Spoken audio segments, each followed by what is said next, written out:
जिसमें water 90 to 90%, 92% और protein 7 से 8%, ठीक। और इलेक्ट्रोलाइट्स और 1% जो केमिकल्स बचता है, ठीक है, सब्सटेंस बचते हैं, उसमें इलेक्ट्रोलाइट है, गैसेज है, हार्मोन्स है, नाइट्रोजनस वेस्ट है, ठीक। प्लाज्मा के अंदर सीरम प्लस क्लॉटिंग फैक्टर दोनों होते हैं, लेकिन सीरम के अंदर केवल सीरम रहेगा। तो अगर हमको प्लाज्मा चाहिए तो एंटीकोगुलेटेड EDTA ऑयल लेंगे, ठीक है, उसको सेंट्रीफ्यूज करेंगे तो हमें प्लाज्मा मिलेगा, और प्लेन टेस्ट ट्यूब लेते हैं उसमें हम क्या निकलेगा, सीरम निकलेगा, ठीक। अब देखो ओरिजिन कहाँ से हुआ इसका, ये आया कहाँ से, प्लाज्मा की उत्पत्ति हुई कहाँ, ओरिजिन। रिसर्च में ये देखा गया कि एक एनिमल्स को लिया गया, रिसर्च में एक एनिमल को लिया गया, उस एनिमल के अंदर से, देखो एग्जैक्टली इसका सोर्स क्या है प्लाज्मा का, उस एनिमल के अंदर से, ठीक, जैसे मान लो एक माउस लिया गया, ठीक, उस माउस के ब्लड को कलेक्ट किया गया, एक एनिमल की जगह में हम माउस ले रहे हैं, इस माउस के ब्लड को कलेक्ट किया गया, कलेक्ट करने के बाद इस माउस के ब्लड को जो RBC, WBC और प्लेटलेट्स हैं, इसको सेपरेट किया गया, ठीक। और इसका जो प्लाज्मा वाला पार्ट है, प्लाज्मा, उसको डिस्कार्ड कर दिया गया। मैं ये बताने जा रहा हूं एग्जैक्टली ये ओरिजिन कहां से हुआ इसका। तो प्लाज्मा वाला पार्ट डिस्कार्ड कर दिए, और दोबारा जो RBC, WBC, प्लेटलेट लिखना, उसको आइसोटोनिक बनाए, आइसोटोनिक का मतलब समझते हो ना, मैं पढ़ा चुका हूँ आइसोटोनिक। उस RBC, WBC के साथ आइसोटोनिक सॉल्यूशन बनाए, और दोबारा इस आइसोटोनिक सॉल्यूशन को इसके अंदर इंजेक्ट कर दिए, उस एनिमल के अंदर। मेरी बात समझना, हर टाइम वो ब्लड ले रहे थे, लेकिन उस ब्लड से सेल्स को सेपरेट कर लिए, ठीक, और प्लाज्मा वाले पार्ट को डिस्कार्ड कर दिए, ठीक, उस एनिमल के अंदर से जो ब्लड निकला था, और फिर उस सेल को आइसोटोनिक में कन्वर्ट किए, आइसोटोनिक बनाए, और आइसोटोनिक करके दोबारा इंजेक्ट कर दिए उस एनिमल्स के अंदर, एनिमल की जगह माउस लिए। ये प्रक्रिया बार बार हुई, ठीक है, ये नंबर ऑफ रिपीटिशन, इसको बार बार किया गया, बार बार इसलिए किया गया कि उस एनिमल्स के अंदर से ब्लड प्लाज्मा की जो वैल्यू है 7 से 8%, उसको डिक्रीज किया जा सके, कम किया जा सके, ठीक है। तो बार बार रिपीट करने के बाद, बार बार जब रिपीट हुआ, तो एक टाइम ऐसा आया कि उस एनिमल का जो प्लाज्मा लेवल है, प्लाज्मा के अंदर जो प्रोटीन लेवल है, ठीक, वो प्रोटीन लेवल लेस देन 4% आया, ठीक है, लेस देन 4%, 4%। जब उसका 4% हुआ, तो उस एनिमल को फूड दिया गया, डिफरेंट टाइप के वैरायटी के फूड दिए गए उस एनिमल को, जिसमें से वेज भी दिया गया प्लस नॉन वेज भी दिया गया, ठीक। क्यों दिया गया ये? इसलिए दिया गया ताकि ये पता लगाने के लिए कि जो ये एनिमल्स के अंदर जो प्लाज्मा बनता है, वो क्या फूड से बनता है कि बॉडी खुद उस प्लाज्मा प्रोटीन्स को बना लेती है। मैं केवल प्रोटीन की बात कर रहा हूं, ठीक है। इस प्लाज्मा प्रोटीन को ये देखने के लिए ये टेस्ट किया गया, ये सारा थीसिस बनाई गई, हाइपोथेसिस बताया गया कि ये जो उसके अंदर ब्लड प्रोटीन है, प्लाज्मा प्रोटीन है, वो बॉडी बाई सेल्फ बना ले रही है कि बाई फूड के थ्रू वो बना रही है, बात समझे। तो जब उस माउस के अंदर रिसर्च में पाया गया कि ये जो प्लाज्मा प्रोटीन बन रहा है, वो बाई फूड बन रहा है, ठीक है। यानी कि ज्यादातर, ऐसा नहीं है कि केवल फूड से ही बनता है, ज्यादातर जो प्लाज्मा प्रोटीन्स बनते हैं, ये प्रोटीन वो किससे बनते हैं? फूड से, ठीक है। और अगर पेशेंट स्टारवेशन कंडीशन में होता है, तो कुछ लीवर के अंदर भी जो लीवर का जो टिश्यू होता है, उस टिश्यू के अंदर जो प्रोटीन्स होते हैं, वो प्रोटीन डीनेचर्ड होके या डिग्रेड होके इस प्लाज्मा प्रोटीन का फॉर्मेशन करते हैं स्टारवेशन कंडीशन में। लेकिन ज़्यादा इंपॉर्टेंट जो चीज़ है वो फूड है, ठीक है ना। इसलिए खाना मोस्ट इंपॉर्टेंट है तुम्हारे इस प्लाज्मा प्रोटीन्स को बनाने के लिए, ठीक है। इसलिए जो नहीं खाते हो ना, वीकनेस आती है, ये सब होता है, इशू होता है ना, तो मैं आगे एक्सप्लेन करूंगा कैसे वो होता है, ठीक। तो ये फूड, ये इसकी ओरिजिन है, हिस्ट्री है इसकी, सोर्स ये है ब्लड प्लाज्मा का, ठीक है। इसमें ये देखा गया कि फूड इसेंशियल है प्लाज्मा प्रोटीन बनाने के लिए, कोई डाउट इसमें नहीं। अब देखो फर्दर इस प्लाज्मा, हमारा टोटल फोकस ये है प्लाज्मा प्रोटीन, क्योंकि वाटर के बारे में हमें पढ़ना नहीं है, वाटर के बारे में तुम जानते हो 90 to 90% वाटर होता है। सबसे मोस्ट इंपॉर्टेंट यही रोल प्ले करता है प्लाज्मा प्रोटीन। प्लाज्मा प्रोटीन कैसे काम करता है ये देखो। प्लाज्मा प्रोटीन का फर्दर स्टडी किया गया, ठीक है, डिफरेंट मेथड से, अल्ट्रा सेंट्रीफ्यूगल मेथड्स, ठीक है, प्रेसिपिटेशन मेथड से उसको प्रेसिपिटेट किया गया डिफरेंट प्रोटीन को प्लाज्मा के अंदर। लेकिन सबसे जो एक्यूरेट मेथड्स है वो उसको बोलते हैं प्लाज्माफोरेसिस या इलेक्ट्रोफोरेसिस, समझ रहे हो, इलेक्ट्रोफोरेसिस किया गया, ठीक, इलेक्ट्रोफोरेसिस किया गया। इस इलेक्ट्रोफोरेसिस में एक तरफ प्लाज्मा रखिए,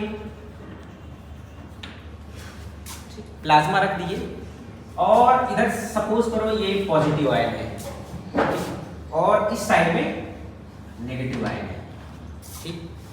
तो जब कांस्टेंट एक इलेक्ट्रिक एनर्जी दिया जाएगा इस प्रोटीन को, प्लाज्मा इलेक्ट्रोफोरेसिस में क्या होता है, देखो इलेक्ट्रोफोरेसिस में क्या होता है, क्या होता था इलेक्ट्रोफोरेसिस में, आगे इलेक्ट्रोफोरेसिस के बारे में पढ़ा देंगे। लेकिन प्लाज्मा प्रोटीन को जब इस इलेक्ट्रोफोरेसिस मशीन में रखा गया, इस प्लाज्मा प्रोटीन में, ये प्लाज्मा प्रोटीन अपने इस प्लाज्मा प्रोटीन के अंदर प्रोटीन है ना, अपने मास और आयन के बेस पे ये पॉजिटिव से नेगेटिव की तरफ मूव किए, माइग्रेट किए, ठीक है। ये जो प्रोटीन है, जब इस प्रोटीन को कांस्टेंट एक इलेक्ट्रिक चार्ज दिया गया, ठीक, तो ये पॉजिटिव चार्ज से नेगेटिव चार्ज की ओर मूव करते हैं प्रोटीन, किसके बेस पे, on their basis of mass and ion, समझ रहे हो, मास और आयन के बेस पे ये पॉजिटिव से नेगेटिव की तरफ मूव करते हैं, ठीक। उसी मूवमेंट को जो माइग्रेट कर रहे हैं, उसी मूवमेंट्स को हम ग्राफ पे देखते हैं। तो देखो कुछ ग्राफ ऐसे दिखता है,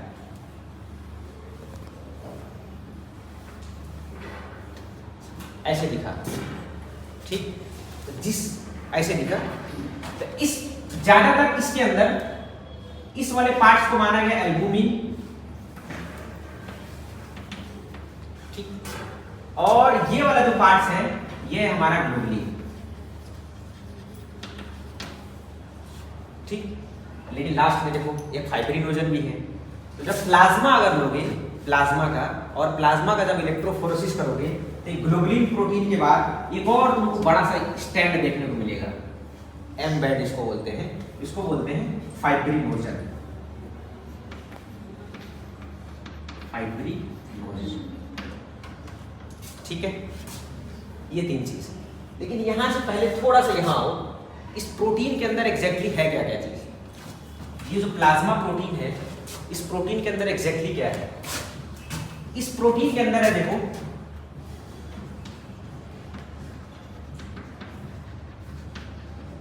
ये है प्लाज्मा प्रोटीन। प्लाज्मा प्रोटीन के अंदर तीन चीज है जो सबसे मोस्ट इंपॉर्टेंट है। पहला है एल्बुमिन, एल्बुमिन प्रोटीन होता है ब्लड के अंदर, ठीक। दूसरा है, बोलो यार, ग्लोबुलिन, ठीक।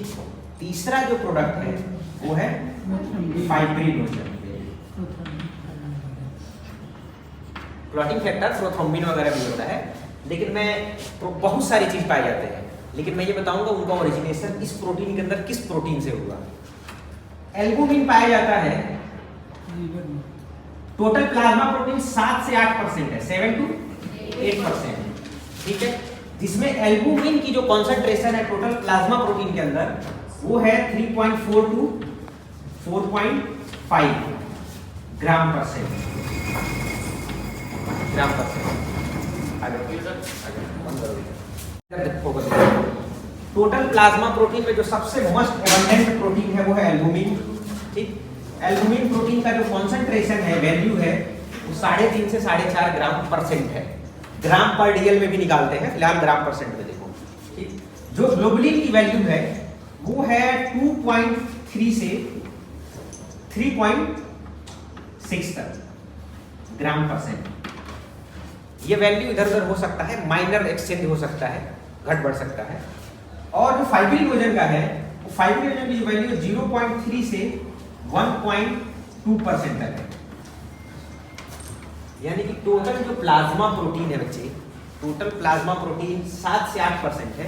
उस 7 से 8% में 3.4 to 4.5 एल्बुमिन है और ग्लोबुलिन प्रोटीन 2.3 से 3.6% है और फाइब्रिन वजन है 0.3 से 1.2% है। ठीक, इस एक्सपेरिमेंट में अब एक चीज मैं हाईलाइट करना चाहूंगा। इस एक्सपेरिमेंट में बच्चे जो फूड दिया जा रहा था, वेज प्लस नॉन वेज, एक हैप्चुअल ट्रूथ है, ये बोला जाता है, बहुत सारे बुक्स में ये मेंशन भी है कि जो एल्बुमिन प्रोटीन है ना, एल्बुमिन प्रोटीन, जो ज़्यादा नॉन वेजिटेरियन लोग होते हैं, जो मांसाहारी ज़्यादा होते हैं, उनके अंदर एल्बुमिन बढ़ा हुआ आता है। एल्बुमिन प्रोटीन ज़्यादा बनता है क्योंकि जो चिकन वगैरह होता है ये एल्बुमिन प्रोटीन्स को बढ़ाता है। और ग्लोबुलर प्रोटीन उससे बनता है जो ज़्यादा वेजिटेरियन होता है। ऐसा नहीं है कि उसमें बड़ा होता है, लेकिन ज़्यादातर वेजिटेरियन जो भी सब जो प्लांट से निकाले जाते हैं जो प्रोटीन, वो बनते हैं ग्लोबुलर प्रोटीन। जैसे कि साग वगैरह खाते हो तुम, गोभी, ब्रोकली, ये सब खाते हो ना, ठीक, इनसे तुम्हारा ग्लोबुलर प्रोटीन बनता है। ज़्यादातर ग्लोबुलर प्रोटीन बनता है। तो जो देखना कि जो चिकन वगैरह खाते हैं मांस, उनमें एल्बुमिन प्रोटीन बढ़ा हुआ आएगा, लेकिन ग्लोबुलिन प्रोटीन नॉर्मल आएगा। ठीक है, और जो नॉर्मल खाते हैं उनके में नॉर्मल रहेगा। ठीक है ना, ये चीज इस रिसर्च से पता चला। इस रिसर्च को जब किया गया और जब उस माउस को जब दिया गया डिफरेंट फूड्स, तो उसमें पता चला कि वेजिटेरियन और नॉन वेजिटेरियन दोनों खाना जरूरी है। ठीक है, दोनों चीज खाना जरूरी है क्योंकि एल्बुमिन और ग्लोबुलर प्रोटीन वैसे ही बनेंगे। ठीक, अब देखो इसको मान लेते हैं, इसका ये मान लो एल्बुमिन प्रोटीन है क्योंकि सबसे हाई अमाउंट में है। ठीक, तो इसको हम मान लिए एल्बुमिन प्रोटीन। इलेक्ट्रोफोरेसिस में ऐसा होता नहीं है, लेकिन समझाने के लिए बता रहा हूँ। ये काफी लेंथ तक है, यानी कि ज्यादा अमाउंट में है, तो इसको हम मान लिए एल्बुमिन प्रोटीन और इसको हम मान लिए 2-3 कण को ग्लोबुलिन प्रोटीन। ठीक, और लास्ट में है ये एक पी बैंड टाइप में होता है। अगर प्लाज्मा को अगर इलेक्ट्रोफोरेसिस कर रहे हो तो लास्ट में ग्लोबुलर प्रोटीन के बाद एक और बैंड लास्ट में दिखेगा, वो है फाइब्रिन वजन।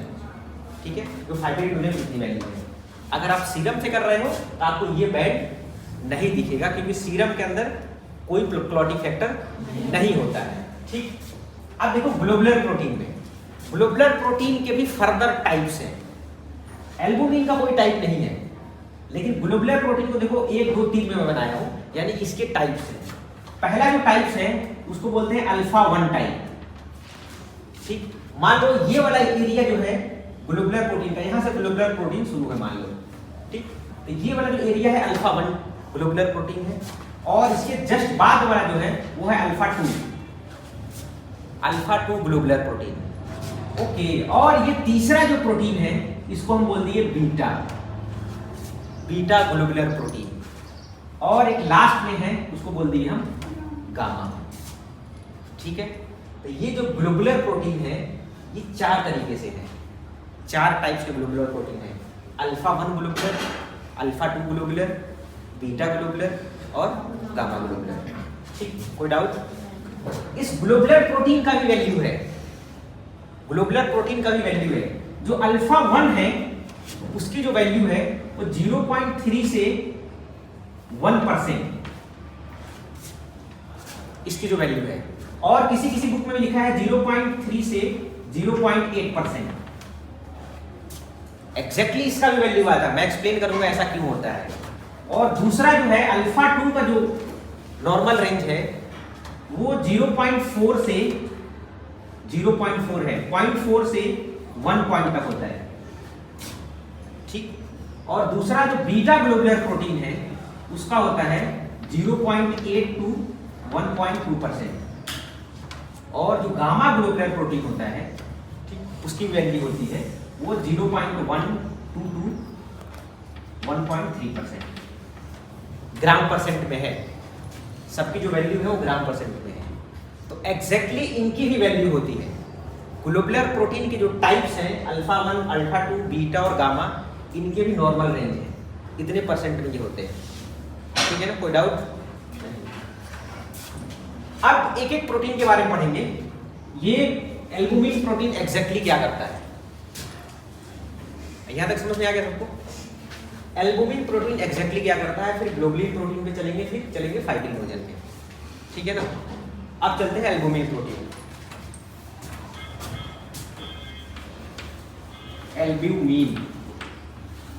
एल्बुमिन का फंक्शन क्या है? पहला जो फंक्शन है एल्बुमिन का वो क्या है? Osmosis, osmotic pressure, colloidal osmotic pressure, colloidal osmotic pressure, COP भी बोलते हैं।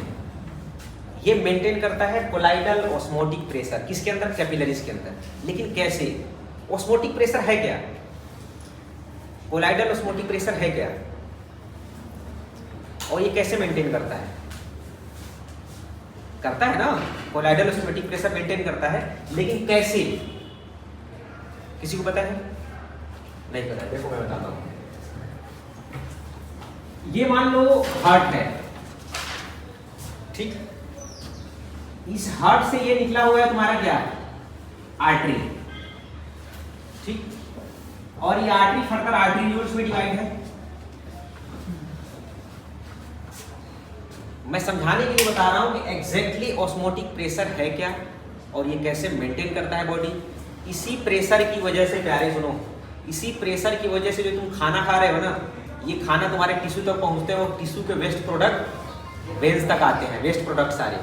ठीक है, ये देखो आते कैसे हैं। तो सबसे पहले ये हार्ट है, हार्ट ने पंप करके भेजा ब्लड आर्टरी के अंदर ब्लड। ठीक है, तो हार्ट पंप करके जब भेजता है ब्लड, जिस प्रेशर से भेजता है, हार्ट जब पंप करेगा और प्रेशर से भेजेगा ब्लड को आर्टरी के अंदर, और आर्टरी फर्दर डिवाइड होगा आर्टेरियोल्स के अंदर। तो जो आर्टरीज के अंदर जिस प्रेशर से भेजता है, उस प्रेशर को बोलते हैं हाइड्रोस्टैटिक प्रेशर। जो हार्ट पंप करके भेजता है ना आर्टरी के अंदर, फिर आर्टरी से आर्टेरियोल्स में आते हैं, आर्टेरियोल से कैपिलरीज में जाता है, होता है ना ऐसे, उसको बोला जाता है हाइड्रोस्टैटिक प्रेशर।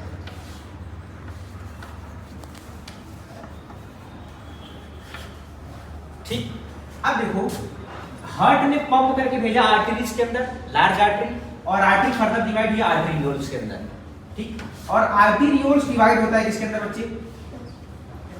बोलो, कैपिलरीज के अंदर, है ना? मान लीजिए कैपिलरीज है, ठीक, कैपिलरीज, और ये है आर्टेरियल एंड्स ऑफ कैपिलरीज। यहां पे आर्टेरियल एंड है, मतलब यहां पे आर्टरी आके एंड हो रहा है ना, इस वाले पोजीशन पे ये आर्टरी एंड हो रहा है क्योंकि ये कैपिलरीज में डिवाइड हो रहा है। ठीक है ना, तो आर्टेरियल एंड ऑफ कैपिलरीज हुआ ना ये। बोलो यार, चुप भी नहीं रहना, बोलना भी है। ठीक, और ये फिर फर्दर जाके किसमें कन्वर्ट मिल जाता है? ये आर्टरी वेन्स के अंदर मिलता है ना, ठीक है, और ये फर्दर जाके वेन्स में मिल जाएगा। ऐसे ही है, ऐसे ही है। तो इस वाले एंड्स को क्या बोलेंगे? वीनस एंड कैपिलरीज, है ना? यहां क्योंकि वेन्स के पास आके मिल रहा है ना, तो इसको बोलेंगे वीनस एंड। ठीक है, वीनस एंड कैपिलरीज। ठीक, अब देखो, जब अब इधर ध्यान से देखो, जब ये आर्टेरियोल कैपिलरीज के पास आएगा तो बहुत तेजी से, बहुत रफ्तार में ब्लड आता है यहाँ। ठीक है, लेकिन जब यहां आएगा तो यहाँ मिलियंस ऑफ मिलियन कैपिलरीज देखने को मिलेंगे। तो जो उसकी हाइड्रोस्टैटिक प्रेशर आती है, तो यहां से चलेगा हाइड्रोस्टैटिक प्रेशर उस ब्लड का तो हाई रहेगा, लेकिन जब वो कैपिलरीज के पास पहुंचेगा तो कैपिलरीज मिलियंस ऑफ मिलियन में डिवाइड है। ठीक है, तो स्पीड वही रहेगा कि स्लो हो जाएगा? स्लो होगा ना। तो यहां पे आते आते इस ब्लड की जो हाइड्रोस्टैटिक प्रेशर है वो होता है स्लो हो जाता है। स्लो होने के बाद कितना होता है वो? जो स्लो होगा उसका हाइड्रोस्टैटिक प्रेशर होता है 35 mmHg, millimetre of mercury. Arterial ends के पास जो कैपिलरी के अंदर हाइड्रोस्टैटिक प्रेशर है ब्लड का वो 35 mmHg millimetre of mercury, Hg का मतलब mmHg है। बात समझ में आ रही है? ठीक। और एक चीज देखना, और दूसरी चीज जो इस ब्लड के अंदर प्लाज्मा प्रोटीन है, प्लाज्मा प्रोटीन ब्लड के अंदर प्लाज्मा प्रोटीन है ना, प्लाज्मा प्रोटीन का जो ऑस्मोटिक प्रेशर है, कोलाइडल ऑस्मोटिक प्रेशर इसको बोला जाता है, कोलाइडल ऑस्मोटिक प्रेशर। ठीक, तो उसके अंदर जो प्रेशर है प्लाज्मा की वजह से ब्लड के अंदर जो प्रेशर है वो है 25 mmHg। ठीक है, प्लाज्मा की वजह से जो ब्लड का प्रेशर है वो है 25 mmHg। और ये जो प्रेशर आया ये तो हार्ट ने भेजा है, हाइड्रोस्टैटिक प्रेशर स्पीड अप कर दिया है ब्लड को कि पूरे न्यूट्रिशन पूरा टिश्यू तक पहुंच जाए, हर एक ऑर्गन तक चला जाए। ठीक, अब देखो होता क्या है इसमें, इस कोलाइडल प्रेशर इसमें क्या करता है 35 mmHg और ये 25 mmHg। ठीक है, ये दोनों प्रेशर हैं। ठीक, तो नेट जो प्रेशर निकला, जो नेट प्रेशर निकला एक्स्ट्रा वो कितना निकला है? अगर 35 में से 25 निकाल दो तो कितना 10। जो एक्स्ट्रा प्रेशर इसके अंदर नेट जो प्रेशर बना, कांस्टेंट प्रेशर बना, वो कितना बना 10 mmHg बना ना, बोलो यार बना 10 mmHg बना। उसी 10 mmHg के फोर्स की वजह से ये जितने भी न्यूट्रिशन इसके अंदर है ब्लड के अंदर वो सारे न्यूट्रिशन इस टिश्यूज के पास आते हैं।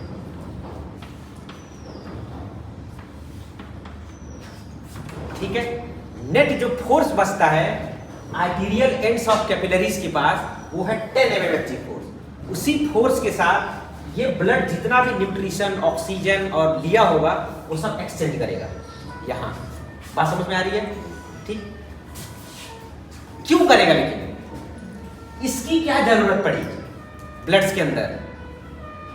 25 mmHg जो मेंटेन किया है प्रेशर, ऑस्मोटिक प्रेशर, वो किया है एल्बुमिन प्रोटीन। इसकी क्या जरूरत पड़ी? इसके अंदर ऑस्मोटिक प्रेशर डेवलप कराने की क्या जरूरत पड़ी ब्लड्स के अंदर?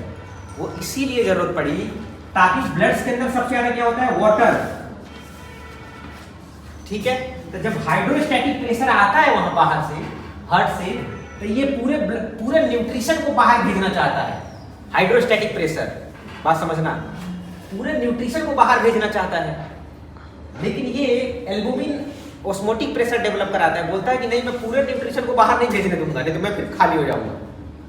ठीक है, तो ये क्या करता है, ये सारे वाटर को अपने पास होल्ड करके रखता है, इस कैपिलरीज के अंदर होल्ड करके रखता है सारे वाटर मॉलिक्यूल को, नहीं तुमको नहीं जाने दूंगा क्योंकि मेरे पास भी प्रेशर है और मेरे प्रेशर से सारे वाटर मॉलिक्यूल को होल्ड करके रख लेगा। लेकिन और जो न्यूट्रिटिव जितने भी न्यूट्रिशनल चीज हैं वही एक्सचेंज हो पाएंगे। ठीक है, और जो वाटर मॉलिक्यूल है और सारे मॉलिक्यूल्स हैं और आरबीसी डब्ल्यूबीसी वो सब होल्ड करके रहते हैं इसके साथ, इस प्लाज्मा के साथ। इसीलिए ऑस्मोटिक प्रेशर यहाँ इंपॉर्टेंट है। समझ में आ रही है बात? आ रही है ना? अगर ये ऑस्मोटिक प्रेशर इसमें डेवलप नहीं होता बच्चे, तो इस हाइड्रोस्टैटिक प्रेशर की वजह से वाटर भी पुल डाउन हो जाते, न्यूट्रिटिव सब्सटेंस भी पुल डाउन हो जाता, तो ब्लड वेसल्स के अंदर कुछ बचता ही नहीं। बचता क्या? नहीं बचता। ये सारे एल्बुमिन सारे प्रोटीन बाहर आ जाते और यहीं आगे इकट्ठा होने लगते। ठीक है, जिसकी वजह से इडिमा होता, स्किन फूलने लगता, सूजन टाइप में होने लगता है, इडिमा होने लगता है। इसी इडिमा से रोकता है एल्बुमिन, क्योंकि इसके अंदर hydrostatic pressure develop, osmotic pressure develop कराया। पहला फंक्शन है ये। ठीक, ये आर्टीरियल इंड के साइड हो गया। अब देखो वीनस इंड के साइड क्या होता है, इस साइड में क्या होगा, क्या वही प्रेशर रहेगा? नहीं, इधर वो प्रेशर नहीं रहता है। इधर आते आते क्योंकि अब स्लो हो गया ना हाइड्रोस्टैटिक प्रेशर, इधर जब आएगा तो हाइड्रोस्टैटिक जो प्रेशर होगा, हाइड्रो एचपी लिख रहा हूं, हाइड्रोस्टैटिक प्रेशर होता है 15 mmHg। हाइड्रोस्टैटिक प्रेशर क्योंकि इधर बहुत रफ्तार से आया है, स्पीड अप में आया है, और इस कैपिलरी में जब डिवाइड हुआ तो ये क्या हो गया, स्लो हो गया। स्लो होने का रीजन है, मैं एक्सप्लेन करूंगा अभी क्यों। स्लो होने के बाद इधर वेन्स की तरफ आते आते ये बहुत स्लो हो जाता है। वेन्स की तरफ जो हाइड्रोस्टैटिक प्रेशर होता है वो 15 mmHg होता है। ठीक है, लेकिन इसी वेन्स की तरफ जो कोलाइडल ऑस्मोटिक प्रेशर होता है, ओपी जिसको लिख रहा हूं, ऑस्मोटिक प्रेशर, इधर भी 25 mmHg होता है, क्योंकि प्लाज्मा इधर भी सेम है और प्लाज्मा इधर भी सेम है ना। जब दोनों तरफ सेम है तो ऑस्मोटिक प्रेशर दोनों का सेम होगा। समझ रहे हो? क्लियर है इतना? ठीक। तो यहाँ पे क्या होगा, हाइड्रोस्टैटिक प्रेशर यहाँ कम हो गया और ऑस्मोटिक प्रेशर यहाँ ज्यादा हो गया ना। तो इसका जो नेट एनर्जी निकला, कांस्टेंट प्रेशर क्या निकला, वो भी 10 mmHg निकला। बोलो यार, निकला ना। तो अब ये टिश्यू जितने वेस्ट प्रोडक्ट रिलीज किए होंगे एक्स्ट्रा सेलुलर फ्लूइड में, जैसे कार्बन डाइऑक्साइड वेस्ट प्रोडक्ट किए होंगे ना, अब इस ऑस्मोटिक प्रेशर की वजह से ये सारे इसके अंदर सक कर लिए जाएंगे। ठीक है, इस ऑस्मोटिक प्रेशर यहाँ ज्यादा हाई हो गया, अब ये सबको पुल डाउन कर लेगा, खींच लेगा अपनी तरफ। ठीक, तो एग्जैक्टली गैस और न्यूट्रिशन का जो एक्सचेंज होता है वो डिपेंड करता है ऑस्मोटिक प्रेशर और हाइड्रोस्टैटिक प्रेशर पे। ठीक है, डिपेंड मोस्टली करता है ऑस्मोटिक प्रेशर पे। अगर ऑस्मोटिक प्रेशर नहीं है तो एडिमा का होने का चांस ज्यादा होता है, एडिमा हो जाता है। ठीक है, तो पहला जो एल्बुमिन का फंक्शन है colloidal osmotic pressure, it maintain the colloidal osmotic pressure. ठीक है, जो गैस और न्यूट्रिशन का एक्सचेंज होता है। इतना क्लियर है? दूसरा जो फंक्शन है इसका, दूसरा जो फंक्शन है एक और डिपेंड करता है, एक और चीज मैं यहाँ मेंशन करूंगा कि तो ये जो ब्लड है इसका हाइड्रोस्टैटिक प्रेशर स्लो इसलिए हो जाता है क्योंकि इसमें ग्लोबुलर और फाइब्रिनोजन प्रोटीन पाए जाते हैं, और ग्लोबुलर और फाइब्रिनोजन प्रोटीन का जो मॉलिक्यूलर वेट होता है इसका 96,000 किलो डाल्टन से 1,56,000 किलो डाल्टन होता है मॉलिक्यूलर वेट। इसका होता है 35,000 kilo Dalton. High molecular weight होने की वजह से ये ब्लड के अंदर विस्कोसिटी प्रोवाइड करते हैं, विस्कोसिटी। ठीक है, जो टोटल पेरिफेरल रेजिस्टेंट है टिश्यू के लिए। इसीलिए जब ब्लड यहाँ हाइड्रोस्टैटिक प्रेशर आता है और जब टिश्यू के अंदर ये कैपिलरीज के अंदर डिवाइड होकर निकलता है तो सब कैपिलरीज के अंदर टिश्यू है। ठीक है, और हाई विस्कस की वजह से या हाइड्रोस्टैटिक प्रेशर धीरे धीरे स्लो डाउन होने लगता है। ठीक है ना, कोई डाउट नहीं। दूसरा ये इंपॉर्टेंट फंक्शन था एल्बुमिन का, सबसे ज्यादा इंपॉर्टेंट। अगर एल्बुमिन ना रहे तो ऑस्मोटिक प्रेशर डेवलप नहीं हुआ, एडिमा होने का सबसे ज्यादा चांस है। इसलिए बॉडी में एल्बुमिन प्रोटीन का देख रेख बिल्कुल ध्यान से करना। ठीक है ना, तो ये सिचुएशन क्रिएट हो सकता है तुम्हारी बॉडी में। दूसरा फंक्शन है ये एल्बुमिन एक्ट करता है as a buffer. Act as a buffer के जैसे एक्ट करेगा, और उस एक्ट की वजह से क्या होगा, एसिड बेस बैलेंस रहेगा बॉडी का। एसिड बेस बैलेंस रहता है, ये बफर के जैसे एक्ट करता है एल्बुमिन प्रोटीन। इसको मैं डिटेल में पढ़ाऊंगा जब इलेक्ट्रोलाइट पढ़ाएंगे तब, कि एसिड बेस बैलेंस कब कैसे मेंटेन होता है। रीजन है क्योंकि एल्बुमिन जो प्रोटीन है, albumin protein act as a buffer इसलिए करता है क्योंकि इसके पास 16 रेसिड्यूज होते हैं हिस्टिडीन अमीनो एसिड। ठीक है, ये अपने साथ 16 रेसिड्यूज लेके चलता है हिस्टिडीन अमीनो एसिड के, जिसके वजह से ये एसिड बेस बैलेंस को मेंटेन करके रखता है। ठीक है ना, कोई डाउट नहीं। तीसरा जो इसका मोस्ट इंपॉर्टेंट फंक्शन है, एल्बुमिन प्रोटीन का केवल बात कर रहे हैं अभी हम। तीसरा जो इसका मोस्ट इंपॉर्टेंट फंक्शन है वो है ये ट्रांसपोर्टेशन का भी काम करता है। ट्रांसपोर्ट का भी काम करता है। तीसरा जो most important function albumin protein का, ट्रांसपोर्ट किसका करता है, हार्मोन्स का, विटामिन्स का और ड्रग्स का, दवाइयों का। ठीक है, ये ट्रांसपोर्ट करता है। ठीक है, ड्रग्स में जैसे कि antibiotics, most of the antibiotic जिसमें पेनिसिलिन वगैरह, इन सब का transportation most of the hormones का ट्रांसपोर्ट करता है, ड्रग्स का ट्रांसपोर्ट करता है, विटामिन्स का ट्रांसपोर्ट करता है। ठीक है, फैटी एसिड का ट्रांसपोर्ट करता है। ट्रांसपोर्ट का भी काम करता है, एक जगह से दूसरी जगह सामान को पहुंचाता है। ठीक है, बॉडी के अंदर बाहर नहीं। चौथा इसका मेन फंक्शन है, और क्या फंक्शन हो सकता है इसका, एल्बुमिन का चौथा मेन फंक्शन क्या है, बोलो है? क्या काम है चौथा, बताओ तुम लोग ही बोलो। क्या काम हो सकता है? इन माल न्यूट्रिशन। माल न्यूट्रिशन का मतलब समझते हो? ठीक है, पोषक तत्वों की जब कमी हो जाती है तुम्हारी बॉडी के अंदर, देखो कितना खूबसूरत है ये एल्बुमिन। जब माल न्यूट्रिशन की कमी हो जाती है तुम्हारी बॉडी के अंदर, ठीक है, तो ये एल्बुमिन प्रोटीन अपने आप को डिग्रेड कर लेगा, डिस्ट्रॉय कर लेगा, अपने आप को डिग्रेड कर लेगा और अमाइनो एसिड में कन्वर्ट कर लेगा अपने आप को। ठीक है, और जो और इंपॉर्टेंट चीज है, ये अमाइनो एसिड उस चीज में पार्टिसिपेट करेगा। ये अपने आप को इच्छा आहुति दे देता है, ठीक है, मैं नहीं रहूंगा, मैं अपने आप को डिग्रेड कर देता हूँ, लेकिन ब्रेन और अदर जगह का जो काम है वहां का काम करने देता हूँ, मैं नहीं रहूंगा, मैं बाद में बन जाऊंगा। ठीक है, तो ये माल न्यूट्रिशन या कंडीशन में ये डिग्रेड कर लेता है अपने आप को, कन्वर्ट हो जाता है अमाइनो एसिड में, और वो amino acid essential amino acid है और वो डिफरेंट जगह अपना वर्क करते हैं वो अमाइनो एसिड। ठीक है, तो ये भी हेल्प करता है माल न्यूट्रिशन में। तुम बॉडी में चेक करते रहता है कब तुम कमजोर पड़ रहे हो, तुम्हारे अंदर एल्यूमिन की कमी कब हो रही है, तो अपने आप को ये डैमेज कर लेता है। पांचवा जो सबसे मोस्ट इंपॉर्टेंट चीज है वो है एक नोट, पांचवा वर्ग ना मानो इसका, एक नोट के तौर पे बता रहा हूं। जब एल्बुमिन की कमी हो जाएगी, एल्बुमिन प्रोटीन जब कम हो जाएगा बॉडी में, उस कंडीशन को बोलते हैं हाइपो एल्बुमिनीमिया। बोलते हैं हाइपो, हाइपो मतलब कम, हाइपो एल्बुमिनीमिया। इस कंडीशन में क्या होगा, अगर तुम्हारे बॉडी के अंदर केवल एल्बुमिन कॉन्सेंट्रेशन अगर कम हो रहा है तो क्या कंडीशन, क्या हो सकता है तुम्हारी बॉडी में? अब यहां देख के बताओ,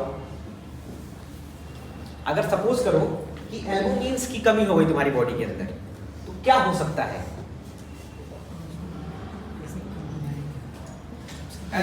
सिंपल बात है, osmotic pressure, colloidal osmotic pressure develop नहीं होगा। ठीक है, जब ये डेवलप नहीं होगा तो हाइड्रोस्टैटिक प्रेशर इसके ऊपर भारी पड़ेगा। ठीक है, सारे न्यूट्रिशन बाहर आ जाएंगे, प्लाज्मा सब बाहर आ जाएंगे और एक्स्ट्रा सेलुलर फ्लूइड में इकट्ठा होने लगेंगे, जिसकी वजह से पेशेंट को एडिमा होगा। ठीक है, एडिमा का मतलब होता है accumulation of fluids in extra cellular fluid. Extra ये हो गया इंट्रासेलुलर। ठीक है, सेल के बाहर वाले प्रोडक्ट को इंटरस्टिशियल फ्लूइड बोलते हैं, एक्स्ट्रा सेलुलर फ्लूइड बोलते हैं। तो जब इसके अंदर एक्यूमुलेशन होगा फ्लूइड का, होने लग जाएगा, उस कंडीशन को बोलते हैं एडिमा। ठीक है, और एडिमा कब होगा? जब अगर एल्बुमिन की कॉन्सेंट्रेशन कम है, उस समय तुम्हारी बॉडी में एडिमा होने का ज्यादा चांस है। ठीक, पहला पॉइंट। उसके बाद चलते हैं ग्लोबुलर प्रोटीन पे, इसका भी मोस्ट इंपॉर्टेंट वर्क है। क्लियर है वो पॉइंट? ठीक है,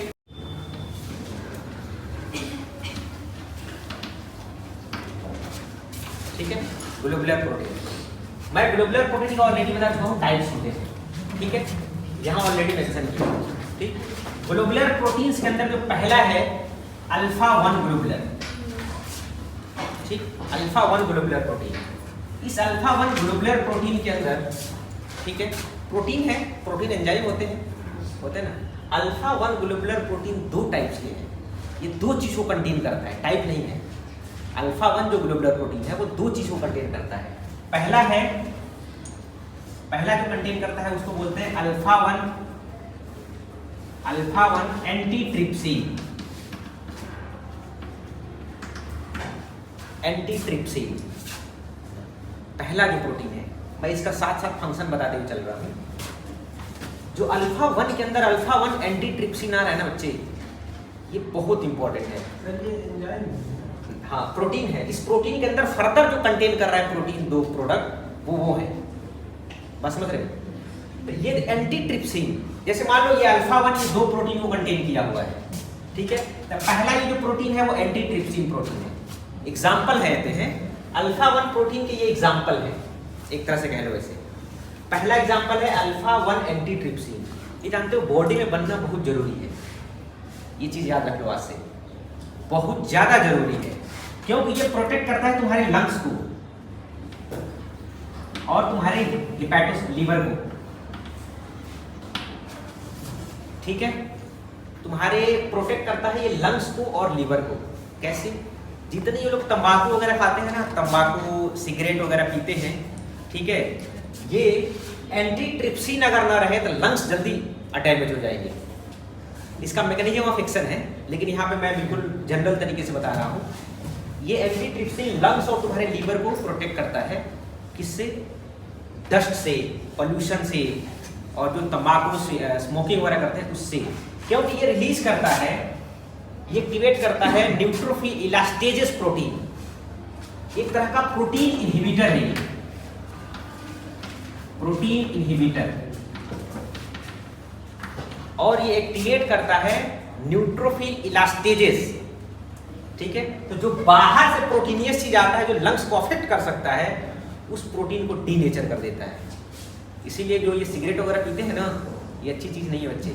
और जो गुटखा वगैरह खा लेते हैं, चला जाता है वो पेट में, लीवर में। ठीक है, अगर उस इंसान के अंदर एंटीट्रिप्सिन अगर नहीं है तो लीवर उसका डैमेज हो सकता है। जो गुटखा खा लेते हैं, निगल लेते हैं, थूकते नहीं है बाहर, उनके लिए डेंजर चीज है। और जो स्मोक करते हैं, लंग्स अफेक्ट करता है, उनके अंदर एंटीट्रिप्सिन बनना जरूरी है। देखो ये प्रोटीन का कितना इंपॉर्टेंट है, ये तंबाकू गुटखा खाने वालों के लिए भी है ये। ठीक है, इसीलिए अगर तुम खा रहे हो तो इस प्रोटीन का रेगुलेट करते रहो बॉडी में, ताकि और प्रॉब्लम ना हो। दूसरा है फीटल प्रोटीन, इसको बोला गया है फीटो प्रोटीन। ठीक, अभी इसका कोई एक्यूरेट फंक्शन नहीं पता है। ठीक है, इधर ध्यान से देखो। ठीक, क्योंकि ये नहीं मिलेगा कहीं, इसलिए कह रहा हूं इधर फोकस करो। दूसरा है अल्फा 1 टाइप्स के ही एग्जांपल है फीटल प्रोटीन, फीटो प्रोटीन बोलते हैं। ये जानते हो, ये ट्यूमर मार्कर है, ट्यूमर मार्कर। ट्यूमर मार्कर किस चीज का ट्यूमर मार्कर है? किस चीज का ट्यूमर मार्कर है? कई सारी चीजों का है। पहला, अगर तुमको ट्यूमर मार्कर है ये, अगर कैंसरस कंडीशन हुआ तुम्हारी बॉडी में, उस कंडीशन में ये फीटल प्रोटीन इंक्रीज हो जाएगा। लेकिन कौन सा कैंसर? कौन सा कैंसर? जिसमें से पहला है ओवेरियन कैंसर। ओवेरियन कैंसर के कंडीशन में ये फीटल प्रोटीन इंक्रीज हो जाएगा बॉडी में, फीमेल के अंदर। टेस्टिकल कैंसर, उस कंडीशन में फीटल प्रोटीन बढ़ जाएगा। लीवर कैंसर,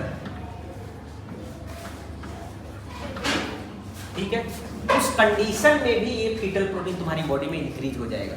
कोई बायोलॉजिकल फंक्शन अभी तक इसका कोई नहीं है यार, अगर होगा तो हमको अभी नॉलेज में नहीं है मेरे, ठीक, लेकिन ये ट्यूमर मार्कर इसको बोला गया है।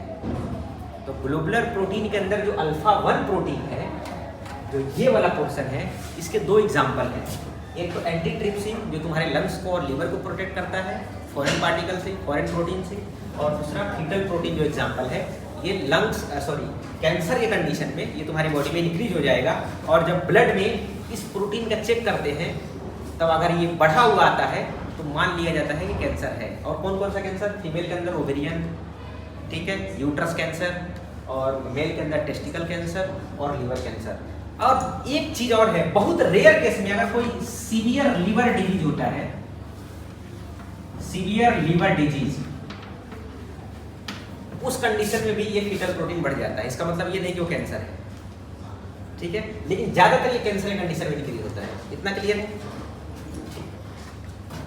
अब दूसरा चीज है अल्फा 2 प्रोटीन, ये वाला प्रोटीन। अल्फा 2 के कौन कौन से एग्जाम्पल हैं? पहला जो एग्जाम्पल है अल्फा 2 का, वो क्या है? बोलो भाई, पहला जो एग्जाम्पल है अल्फा 2 प्रोटीन का, वो क्या है? हेप्टोग्लोबिन।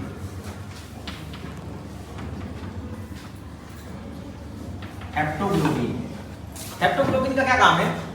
कोई बताएगा हेप्टोग्लोबिन का क्या काम है? मान लो ये ब्लड वेसल्स है,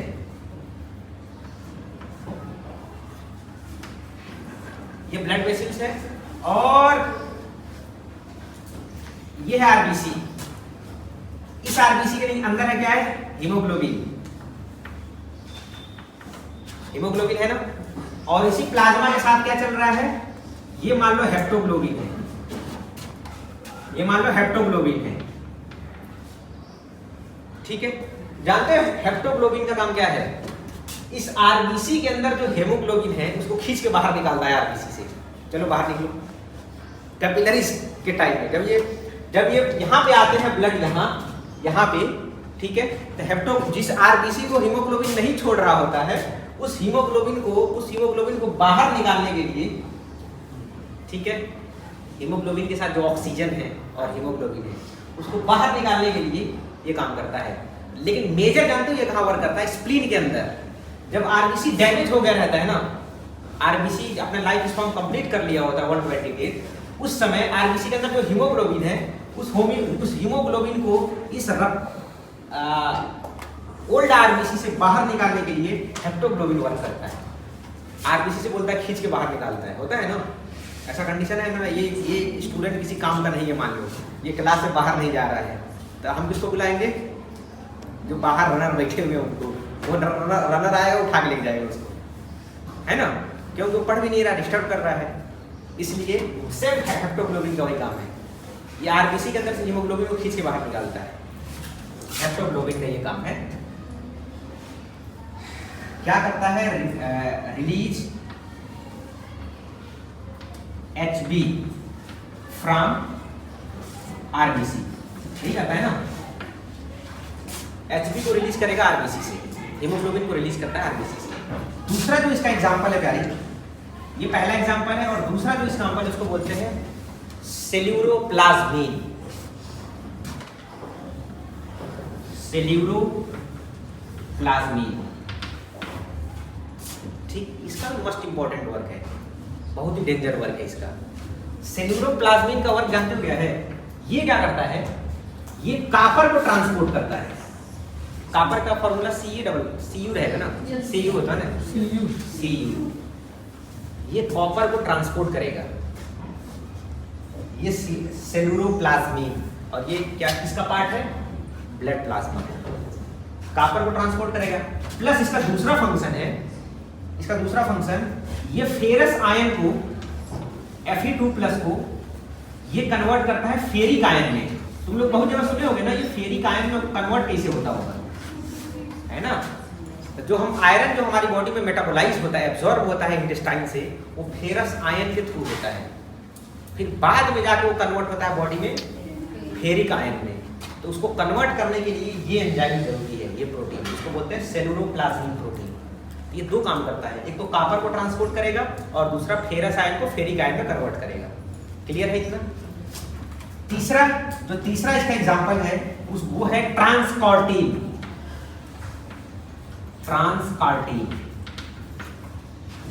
ठीक है, ट्रांसकॉर्टिन का क्या काम है? ये क्या करता है? ये ट्रांसपोर्ट करता है कार्टिसोल हार्मोन्स को। कार्टिसोल प्लस ग्लूकोकॉर्टिकॉइड जो हार्मोन्स होते हैं, एल्डोस्टेरोन, इन सब हार्मोन्स को ट्रांसफर करेगा। होता है, तुम पढ़े हो ना ब्लड का फंक्शन, ये हार्मोन्स को ट्रांसपोर्ट करेगा, करता है, ड्रग्स को ट्रांसपोर्ट करेगा। तो ऐसा नहीं है पूरा प्लाज्मा करता है, उस प्लाज्मा के अंदर जो ग्लोबुलर प्रोटीन है, ग्लोबुलर प्रोटीन का अल्फा-2 प्रोटीन है, उसके अंदर पाया जाता है ट्रांसकॉर्टिन, और ये ट्रांसपोर्ट करता है कार्टिसोल हार्मोन। जितने भी ग्लूकोकॉर्टिकॉइड हार्मोन्स है ना, उन सबको ट्रांसपोर्ट ये करेगा। ठीक है, कोई डाउट नहीं। तीसरा इसके अंदर एक और आता है, वो क्या है? एंजियोटेंसिनोजन। एक और एग्जांपल है इसका, इस अल्फा-2 प्रोटीन का, जिसको बोलते हैं एंजियोटेंसिनोजन।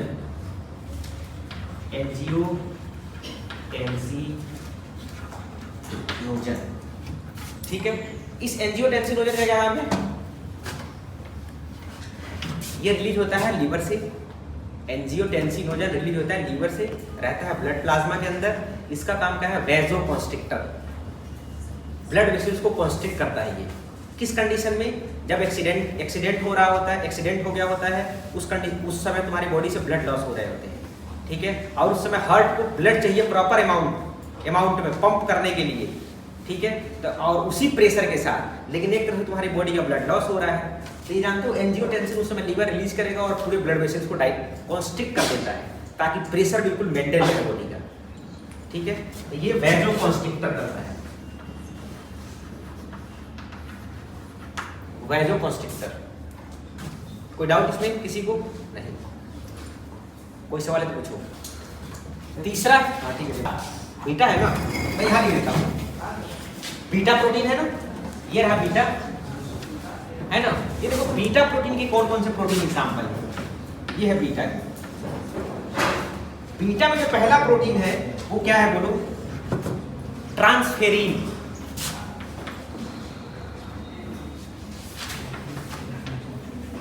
ट्रांसफेरिन प्रोटीन, ये ट्रांसफेरिन प्रोटीन क्या करता है बच्चे, ट्रांसफेरिन क्या करता है, आयरन का Fe होता है ना, आयरन का फॉर्मूला क्या होता है, Fe होता है ना, आयरन को ट्रांसपोर्ट करता है ये एक जगह से दूसरी जगह,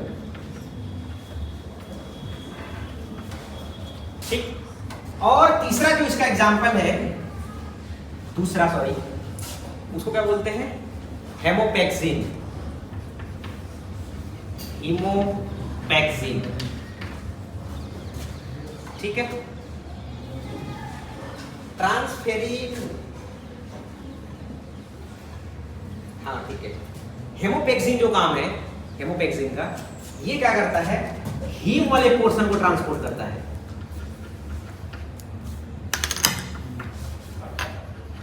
ट्रांसपोर्ट हीम,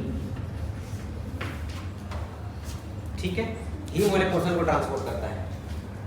और हेप्टोग्लोबिन किसको, हीमोग्लोबिन को ट्रांसपोर्ट कर रहा था, खींच के बाहर निकाल रहा था, ठीक। लेकिन अगर ब्लड्स के अंदर गलती से भी किसी वजह से, मैकेनिकल ट्रॉमा या किसी बीमारी की वजह से अगर तुम्हारा ब्लड्स के अंदर अगर हीम बाहर निकल गया है हीम, तो उसको तुरंत कैच कर लेगा हीमोपेक्सिन, ठीक है। हीम क्योंकि हीम टॉक्सिक चीज है बॉडी के लिए, अगर वो फ्री रिलीज होगा तो टिश्यू को डैमेज करेगा, तुरंत उसको ट्रैप कर लेता है हीमोपेक्सिन प्रोटीन, ताकि किसी को डैमेज ना कर पाए। लास्ट जो प्रोडक्ट है बीटा, बीटा प्रोटीन के अंदर वो है सीआरपी। एग्जैक्ट जो सीआरपी प्रोटीन का जो तुम टेस्ट करते हो ना, वो सीआरपी प्रोटीन ब्लड प्लाज्मा के ग्लोबुलर प्रोटीन के बीटा चेन के ऊपर एक प्रोटीन पाया जाता है, उसको बोलते हैं सीआरपी, सी रिएक्टिव प्रोटीन बोलते हैं ना। ये मोस्ट इंपॉर्टेंट है, किसी भी इंफेक्शन में ये बढ़ जाता है, सी रिएक्टिव प्रोटीन। ये जानते हो कैसे एक्ट करेगा, सीआरपी प्रोटीन देखो क्या है एक्ट करने का, ये रिलीज होता है मैक्रोफेज से और टी सेल से, ठीक। मैक्रोफेज और टी सेल रिलीज करते हैं एक स्पेशल साइटोकाइन, जिसको बोला जाता है इंटरल्यूकिन 6, ठीक। और ये इंटरल्यूकिन 6 जाते हैं कहां, लीवर के पास, ठीक। उस समय लीवर रिलीज करता है सीआरपी, और वो सीआरपी इसी ब्लड प्लाज्मा के इस बीटा चेन के ऊपर सर्कुलेट कर रहा होता है ब्लड के अंदर। लेकिन ये काम कैसे करता है, काम ऐसे करता है, देखो जब कोई बैक्टीरिया बॉडी के अंदर इंटर हो जाता है, ठीक है, और हमारी बॉडी उसको मार रही होती है, जैसे कि मैक्रोफेज जब उसको मार रहा होता है, जैसे मान लो ये बैक्टीरिया है, ठीक है, और मैक्रोफेज इस बैक्टीरिया को मार रहा है, किल कर रहा है, तो ये बैक्टीरिया मर रहा है, ठीक है, मर रहा है ना, मर रहा है, एक या डेथ हो चुका है, या तो मर रहा है या तो डेथ हो चुका है। इस डेथ हुए मर रहे बैक्टीरिया के अंदर जो डाई हो रहे हैं ऑलरेडी, ठीक है, इसके ऊपर एक स्पेशल प्रोटीन होता है, इसको बोलते हैं लाइसोफॉस्फेटिडाइलकोलिन प्रोटीन। इसको कहां लिखूं मैं, ये होता है लाइसोफॉस्फेटिडाइलकोलिन, ठीक है। इस कोलिन पे आके सीआरपी आके बाइंड करेगा, इसे इस रिसेप्टर पे सीआरपी आके बाइंड कर लेता है, और बाइंड करने के बाद ये कॉम्प्लीमेंट सिस्टम को एक्टिवेट कराएगा। बैठे रहोगे एक सेकंड, चले जाओ, कॉम्प्लीमेंट सिस्टम को एक्टिवेट कराएगा।